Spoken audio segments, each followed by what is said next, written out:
Okay, let's talk about reaching. Reaching.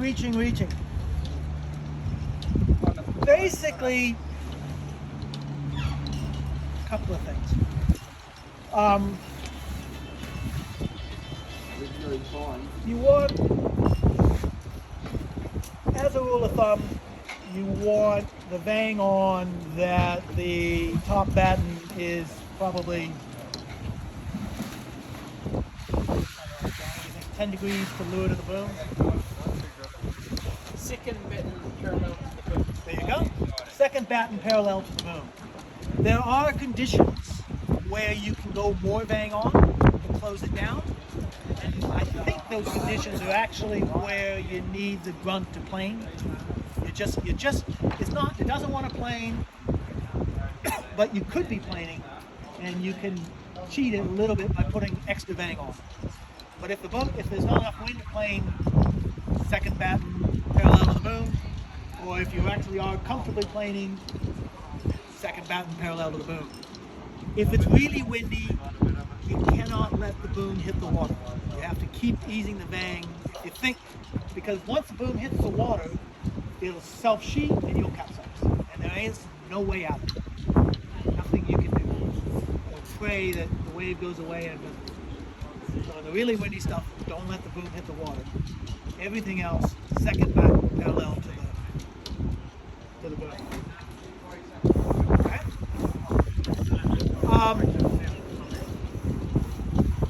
You can, this is just a little bit of a cheat, because the way our vangs work and they're so low and everything is they'll put a lot of bend in the rig down low. And you can, if it's a long reach like in a whirl or something, you can slide the sail forward by easing the outhaul and pulling a little bit on the tack. And the whole sail will go forward and it'll help make the bottom right off the mast a little bit deeper, which is a good thing because we flattened it because we pulled so hard on the vang. Not a big deal, but I have done that in the past. Body position. Light air, you're here, normal, just boat sailing along. Again, flat. Nothing good happens when you yield the weather on a reach. As it gets windier, once you're planing, you're probably back here in the corner. And once it's really honking on, you're all the way back to here. Right? Don't be afraid as conditions change, move fore and aft. You're not static in this world. You do want to move fore and aft. As far as what you're looking for and stuff, you're basically looking about a boat length out of the waves right in there, which is your next wave. Right? So you're watching that. 3-to-1 pumping makes pumping kind of, well, steering is more important than pumping. Right? Steering accurately is more important than pumping to me because we've got a pump. Unfortunately, Alistair took my little toys away from me, and we've got a pump 3-to-1. So pumping is, yeah, it's okay, but really steering is much more important than the pumping.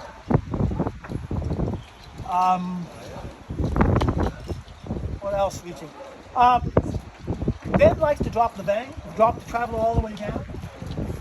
I kind of think once the vang's having to do the job, then I can't see why you'd drop the traveler down. But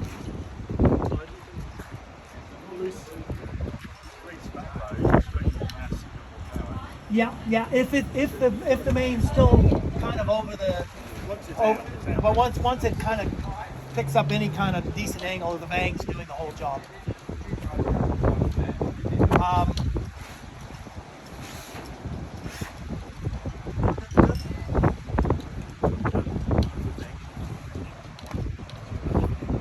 Well, overvanging, all it does is it closes the top of the sail, makes the boat a little more helmy. But what I'm trying to do is get the boat up on the plane. And it's just in that one little window that it'll work. Again, you got to keep the boat flat. As a rule, you'd only use it 5% of the time. It's just a little tiny window that I tend to overbang on the reaches, and what it makes the boat a little bit helmy, which is a bad thing. And I'm trying to teach myself to let the sail have a little more twist, and let the boat be a little freer. The boat gets a little bit gripey when it's overbanged, and by gripey, it's just a little hard to steer both up and down for whatever reason. And like I said, it's just this little window just to get up on a plane. You're already on a plane because you're so light, you light guys, but we have to, in our little transitions, we have to cheat. The other part of the question, right, is just from experience. When I'm on the reach, I tend to overshoot. So I'm looking at my woolies, the leeward woolies, I'll overshoot. Yeah, because it loads everything up. You think it's windy when you overshoot. It's kind of like, oh, this is yeah. There's no. If you find a really nice wave and you have a good pump on it, yes, you can hold it in so you don't release it. Although, basically, once you're on the wave, you want to reload the gun. In other words, ease it back out so you have another pump somewhere for the next wave, rather than having to reload the gun after you're off the wave. But like I said, the pumping isn't that big a deal. Like I said, the bang makes the boat a little bit gripey, and I don't think you want it too loose on the. So your woolies, both sides of the sail are flying on the reach.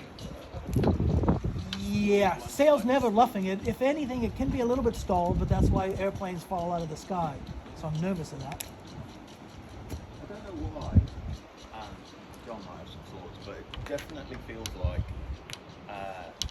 being too eased, so that inner woolly's lifting or a little bit of luffing is super slow compared to being a little overshoot. Yeah, I tend to agree with that. I actually not don't know exact why science. that would be, but it might be psychological. You feel it when you just a little bit too We're eased. talking just a tiny bit. A tiny bit overshoot. balance between the woolies at the top and the woolies at the bottom. So you've got to find a kind of a happy medium. Yeah. So if you got too much bang, I reckon you try and get the sail look beautiful, so the walls are all good top to bottom, but it doesn't. It's almost impossible to sail, and I don't have enough. It's hard to get enough stability to keep it. So I just keep easing it until the boat's roughly upright, and the top is twisted and the bottom's it, and then go It's in when and you've out. got part of the sail at home. And you just move it in. Hopefully the middle bit's roughly right. The top's de-powering for you, and the bottom's just giving you And what something. you want to do is you just want to have a setting, I reckon, this is my personal opinion, is have a setting that is about right for that condition. And then kind of forget about it, because you know that it's going to constantly change. You're going to be sailing up and down. And the more important thing is to sail your boat flat and steering in the waves. Steering, And flat, just flat, have flat. that sail set so that it's a set you know it's about right, and you're just trimming your main. Back to the pink elephants. There's 2 pink elephants up there, and there are 6 with the flat and 10 with the steering. So close enough is good enough. Here we go. Move on to the next and the more important subjects. Going into the jibe mark. Don't be the outside. Don't be the outside boat. Yes. It's hard not to be when you sail to the wrong mark. Can we just drop back to the off the wind? Yes. Standing up. Oh, yeah. Standing up. Now, so you're standing up, is that because people want to do this? Or Not a pillow.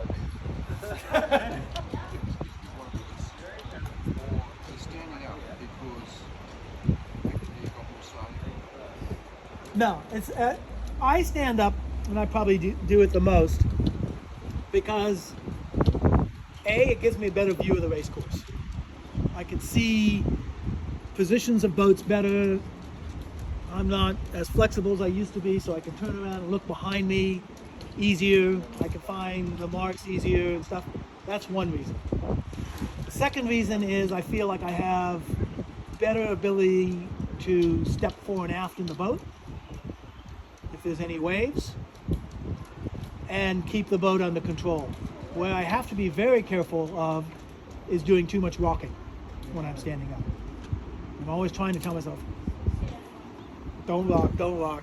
It's you know, in a big regatta where they're like a world championship, you got to be very careful because the umpires will, if you're standing up, the umpires will be watching you. So you really can't even, you know, afford to rock. Now remember, rocking is repeated without course alteration. But whether the umpires just look up and say, oh, that was rocking, you know, I don't know. But if you're altering course, you can rock. But we're getting a little bit. So standing up gives me, I feel like I'm in better control. I am working on, in the breeze now, and one of the things I have to learn, it's the highest on my list, is how to sit down and get comfortable sitting right here downwind in a big breeze. Because I see that these other guys do it, and they just like on a Sunday sail, and I'm going, shit, how's this gonna go? And I gotta just learn how to do that, and I don't. So look, okay, that's gonna be a learning process, and it's gonna be a little bit of swimming, but what's that?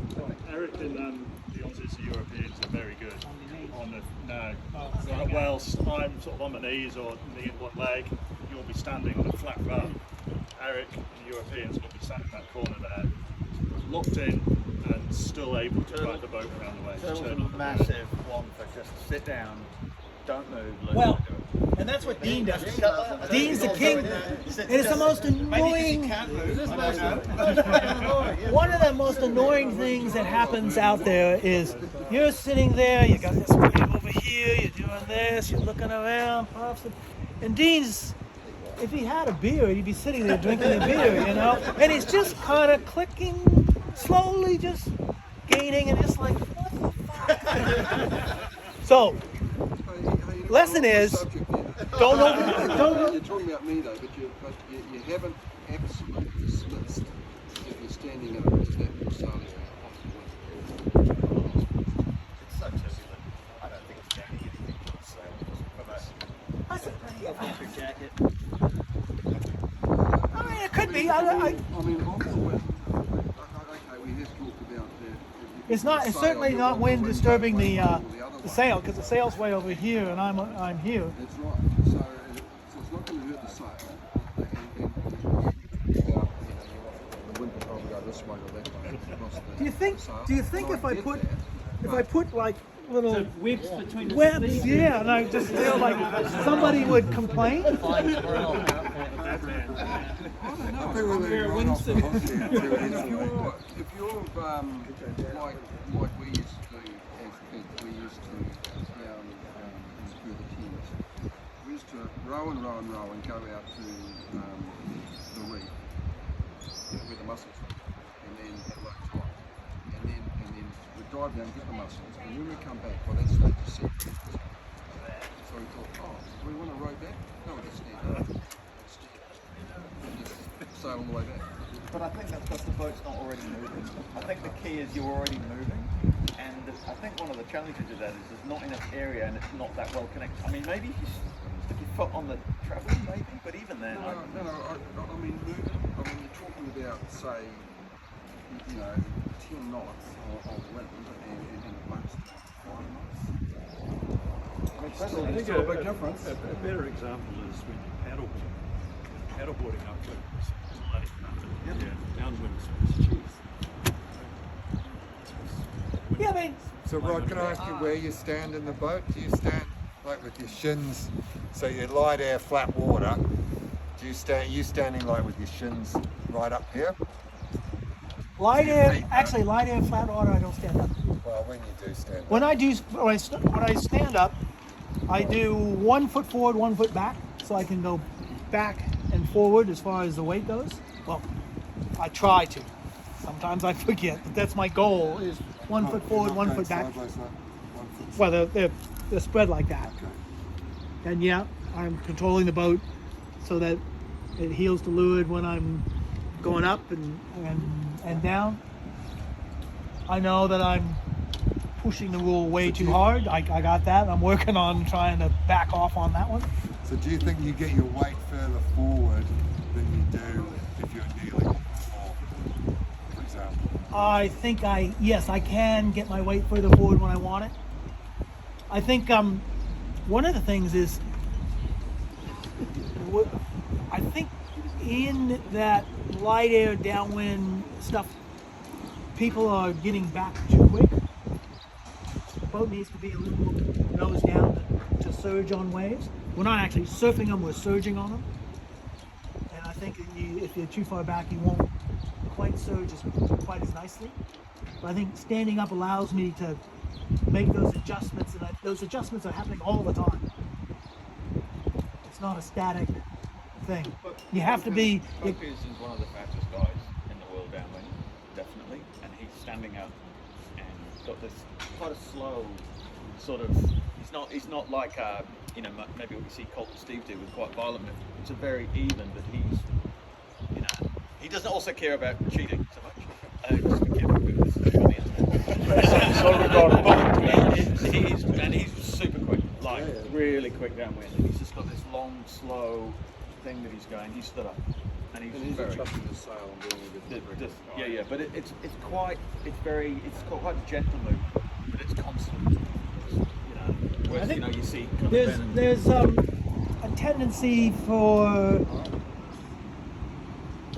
to try to do too much, and I think that gets you in trouble. Little is better than too much. Now, how much is too much and how much is too little, but I know that every time I'm going slow, it's because I'm trying to do too much, not letting the boat do its thing, and I'm trying to force it. Probably because I'm pissed off because I just mucked up another tactical decision to try and make it up. But I am standing out, and it's difficult. Whether you got your feet across the boat or one forward and one back, you can still only move your weight on that plane, like on a surfboard. do you think you can move more on your knees? Well, if I'm on a foot, a knee like that, I've got like 3 points, and then I can go all over a place. It's harder work, but it does mean you can You don't move get forward cramps? without. Oh, you're feeling the just boat. young. That must be it. We're really just a pissed away. I've got 6 months left, I've done stuff. Yeah,